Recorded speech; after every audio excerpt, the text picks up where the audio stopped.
Welcome back folks, my name is LastKnownMeal and today we're going to talk about exotics and body sculpting in Cyberpunk. Now keep in mind, CDPR did say I believe that we won't have exotics in 2077 for the player, but it doesn't mean that we won't see it in Night City, and that later it could potentially be added through a DLC or an expansion or in a form of a mod, because I'm sure people will do it. And it does make sense from the gameplay perspective, because you can't really go into Biotechnica, for example, say, oh, I want a dragon body, and then go out and have a snack. It doesn't go that way.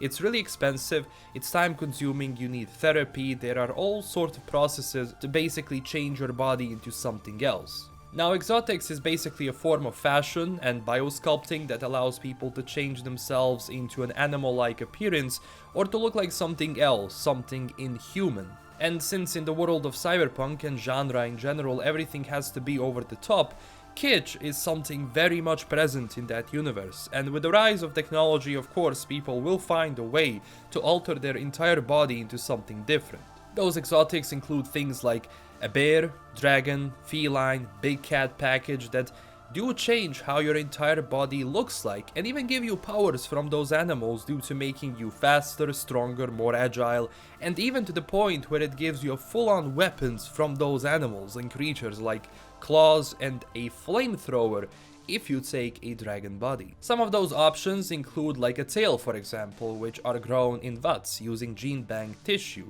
Those options include furred, tinted, scaled, or even bare skin. But if you do take a full-on body with different skin, you have 1 in a 10 chance to get skin cancer, because that thing is going to mutate, so again, you take a risk with doing that. And even these tails are actually linked to your nervous system by nanotech nerve threaders, so yes, technology did move forward a lot for people to be able to take these things and actually put them in their body to make them look like real things. And one company who likes that, as I mentioned, and offers those services is of course Biotechnica. They are in the game, so it will be interesting to see what sort of services we can get from them here, if we can do it in the first place. So who buys these things? Well, usually the rich and the bored. Something like this can cost up to 5,000 or 10,000 eddies before the inflation, if that's a thing in Cyberpunk. And even that is only one price, it can go even higher depending on the body you choose. Now you're probably wondering how they don't go full cyber psycho. Well, with money you have access to best surgeons and also the best therapy. Under the right therapy everything is possible, because what happens to people is when their humanity index goes down and they don't have proper therapy, that's when they go full cyber psycho. And that usually happens to people who don't have a lot of money but want to change their bodies as much as they can, and if you do it in the black market or you do it in a Ripper Doctor, which is, you know, not that good, then those things can actually happen. And those exotics are mostly used so that one can fully express themselves. Even today you have people who attach fur on themselves for that similar effect. In my opinion, it's only a matter of time until we have the same options, especially with how the tech is moving. Even the character creation screen you have in Cyberpunk is a form of biosculpting. You are shaping the character you want, and technically in this universe it's possible. Not just there, but now people do plastic surgery to fix or enhance themselves, fixing the nose, eyes, face, breasts. It's all like the beginning of what Cyberpunk is talking about and what I believe is going to be the future, not just in the game, but also in our normal, well, real-life world. And I'm sure we're gonna have private corporations which are going to go into that as soon as this technology is actually present and possible to do.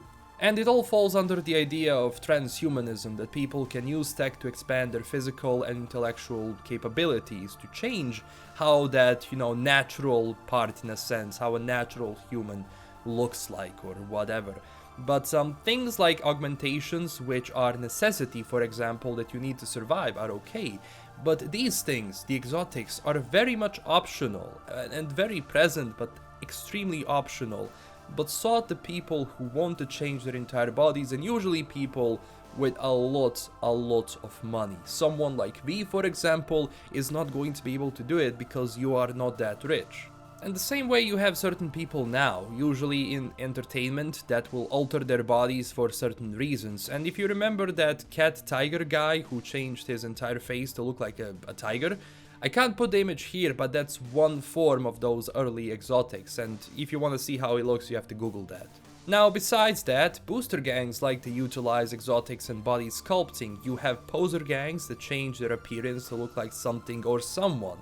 Like bozos, for example, they don't dress like clowns, they're fully biosculpt to look like clowns, also being extremely dangerous and unpredictable. And those changes don't even need to make you look like a dragon or something else. They can change you to even look like a Superman with enhanced strength, you know, how the muscles look, etc, etc.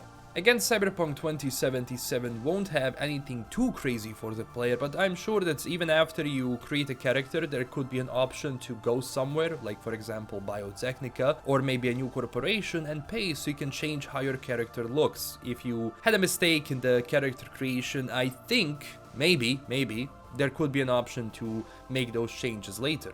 So that's pretty much it for the exotics. I got requests to talk about this for a bit and hopefully you'll learn something new. If there is anything else from the Cyberpunk lore you want me to talk about, just write me down below. And click that like and subscribe button for more Cyberpunk 2077 lore, news and explainer videos. Also join our growing community on Twitter and Discord. I made a Patreon page if you were looking for an extra way to support the channel. Check it out, and huge thanks to my current Patreon supporters. This is LKM signing out, and stay classy everyone. Bye bye.